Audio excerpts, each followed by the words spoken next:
இந்த ஒரு சின்ன சின்ன விஷயங்கள்லாம் நீங்கள் ஃபாலோ பண்ண ஆரம்பிச்சிங்கன்னா கண்டிப்பாக உங்கள் லைஃப்பும் ஃபெயிலியர்லேருந்து சக்ஸஸை நோக்கி போக ஆரம்பிக்குங்க. இந்த வீடியோவில் நிறைய விஷயங்கள் உங்களோட ஷேர் பண்ணிக்க போகிறேன். எல்லாமே உங்களுக்கு கண்டிப்பாக யூஸ்ஃபுல்லாக இருக்கும்.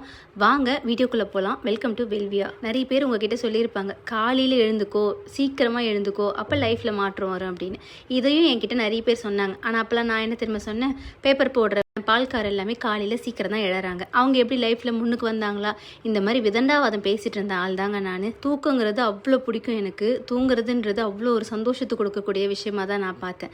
இதை எப்படி மாற்றணுன்னே தெரியாமல் வாழ்ந்துட்டு இருந்தேன். ஆனால் இப்போது காலையில் 4 to 4:30 எழுந்துடுறேங்க. எழுந்து ப்ரஷ் பண்ணிவிட்டு ஃபேஸ் வாஷ் பண்ணிவிட்டு வந்து ஃபஸ்ட்டு செய்கிற வேலை விளக்கு ஏற்றுறது தான். இந்த மாற்றம் எப்படி வந்ததுன்னு எனக்குமே சத்தியமாக தெரியலங்க. ஃபஸ்ட்டு கொஞ்ச நாள் ட்ரை பண்ணேன், எழுந்து தான் பார்க்கலாம் அப்படின்னு. எழவே முடியல. அப்புறம் ஒரு ட்ரிக்கை ஃபாலோ பண்ண, அலாரம் அடித்தது உடனே 5 4 3 2 1 அப்படின்னு சொல்லிட்டு டக்குன்னு எழுந்து உட்காந்துடணும். அதுக்கப்புறம் ஃபோனை எடுக்கக்கூடாது, அலாரத்தையும் ஸ்னூஸ் பண்ணக்கூடாது. இது ஒரு கண்டிஷனாக வச்சு ட்ரை பண்ணி பார்த்தேன். லைட்டாக ஒர்க் அவுட் ஆச்சு. ஸோ எழுந்துட்டோம். எழுந்ததுக்கப்புறம் என்ன பண்ணுறதுனே தெரியாமல் கொஞ்ச நாள் இருந்தேன். அதுக்கப்புறம் தான் கொஞ்சம் கொஞ்சமாக ரொட்டீனை மாற்ற ஆரம்பித்தேன். ஸோ எழுந்த ஃபஸ்ட்டு ஒரு மணி நேரத்தில் என்னென்னலாம் பண்ணுவேன்னு சொல்லிடுறேன். விளக்கு ஏற்றுறதுக்கப்புறம் கிச்சனுக்கு வந்துடுவேன். கிச்சனை வந்து க்ளீன் பண்ணி ஃபுல்லாக முடிச்சுட்டு அதுக்கப்புறம் ஒரு 5 minutes சைலண்ட்டாக உட்காரலான்னு ட்ரை பண்ணுவேன். ஃபஸ்ட்டெல்லாம் கொஞ்சம் கஷ்டமாக தாங்க இருந்தது. எதுக்கு உட்காரோம், என்ன பண்ணுறோம், எதுவுமே புரியலையே.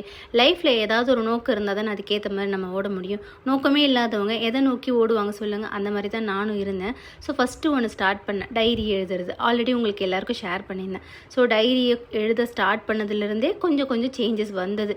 என்னென்ன நம்ம பண்ணலாம், எப்படிலாம் என்னென்ன விஷயத்தை அவாய்ட் பண்ணலாம். காலையில் ஃபோன் பார்க்குறதால மைண்டு ஃபுல்லாகவே அப்செட் ஆகிடுது. ஸோ அதை கண்ட்ரோல் பண்ணணும். இதெல்லாம் ஒரு முடிவு எடுத்ததுக்கப்புறம் தான் கொஞ்சமாக ஒரு தெளிவு ஆரம்பிச்சது. அந்த தெளிவு வச்சு தான் யூடியூப் சேனல் ஸ்டார்ட் பண்ணேன். அடுத்து அஃபிலியேட் லிங்க் ஸ்டார்ட் பண்ணேன். அப்புறம் கொஞ்சம் கொஞ்சமாக ஒரு இன்கம் வரதே எனக்கு தெரிஞ்சது. ஸோ இன்கம் வந்தால் யாருக்கு தான் பிடிக்காதுங்க. அதுக்கப்புறம் அதையே ஒரு லிங்காக பிடிச்சிட்டு லைனாக மேலே வரத்துக்கு ஸ்டார்ட் பண்ணியிருக்கேன். இதெல்லாம் எனக்கு யாரும் உட்காந்து சொல்லி கொடுக்கலங்க. செல்ஃபாக இன்ட்ரெஸ்ட் இருந்தால் மட்டும்தான் இதெல்லாம் நம்ம தேட தோணும். உங்களுக்கும் இன்ட்ரெஸ்ட் இருந்தால் தேடுங்க. இப்போ நிறைய விஷயங்கள் நம்மளுக்கு ஈஸியாக தெரியுது. ஸோ அந்த விஷயங்கள்லாம் யூஸ் பண்ணி ஏஐ மாதிரி டூல்ஸ்லாம் இருக்குங்க, யூஸ் பண்ணி எப்படி முன்னேறதுன்னு நீங்களே ட்ரை பண்ணுங்கள். கண்டிப்பாக உங்களுக்கு ஒரு வழி கிடைக்கும்.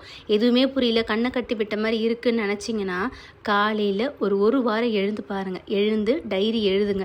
எழுதும் போதே ஒரு தெளிவு கிடைக்குங்க. ஒரு வாரத்தில் டிஃப்ரென்ஸ் தெரியும். அடுத்து லைஃப் எப்படி போகணுன்றது அதுவே உங்களுக்கு சொல்ல ஆரம்பிச்சிடும். நான் இப்போ விளக்கேற்றிருக்கேன். நீங்கள் விளக்கேற்றாதவங்களாக இருந்தீங்கன்னா சும்மா உட்காந்து மெடிடேஷன் பண்ணுங்கள். உங்களுக்கு என்ன சாமி பிடிக்குமோ அந்த சாமியை நினச்சி மெடிடேஷன் பண்ணுங்கள். அது ரொம்ப ரொம்ப யூஸ்ஃபுல்லாக இருக்கும். சரி, இப்போ மைண்டு கிளியர் பண்ணுறதுக்கு வழி பார்த்தாச்சு. அடுத்து உடம்பையும் கிளியர் பண்ணணும்ல.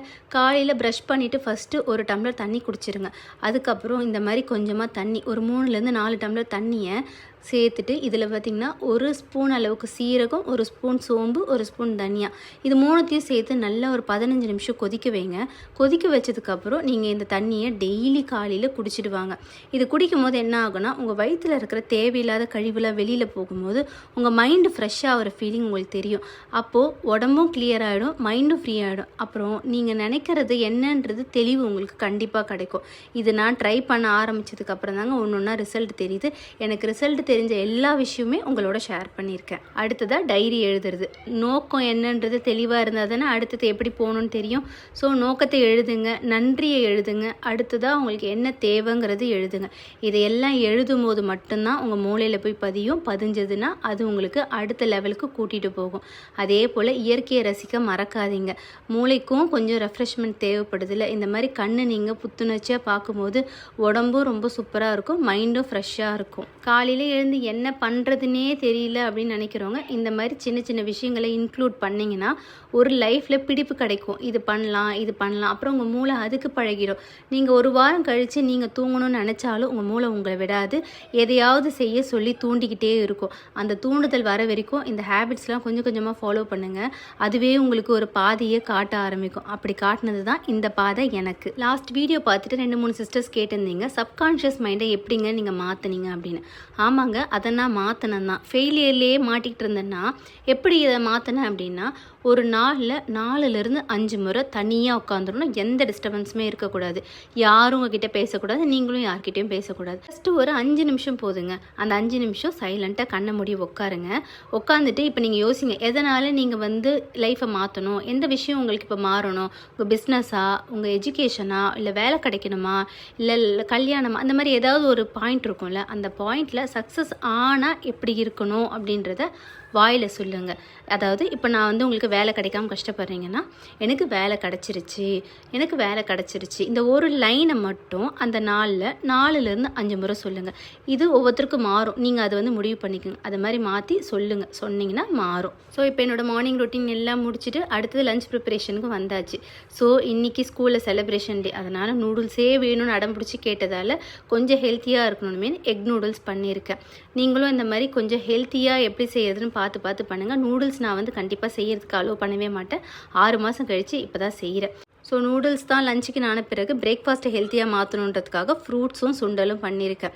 ஸோ நீங்களுமே பிரேக்ஃபாஸ்ட் பார்த்திங்கன்னா வாரத்தில் 3 நாளைக்கு ஃப்ரூட்ஸு, இந்த மாதிரி சுண்டல் வகைகள், கொஞ்சம் கஞ்சி இந்த மாதிரி எடுக்க ஆரம்பிச்சிங்கன்னா கண்டிப்பாக அதுவுமே லைஃபுக்கு ஒரு நல்ல மாற்றம் கொடுக்கும். ஏன்னா உடம்பு தெளிவாகுதில்ல, அதனால்.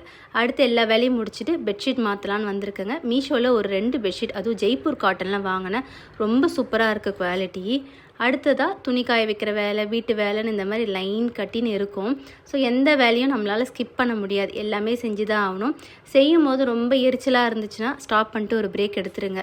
இல்லைனா அதுவே மென்டல் ப்ரெஷரை அதிகமாக்கிடும். நீங்கள் எந்த அளவுக்கு பிரேக் எடுத்து ஒரு வேலை பண்ணுறீங்களோ அந்தளவுக்கு கொஞ்சம் ரிலாக்ஸ்டாக செய்ய முடியும்.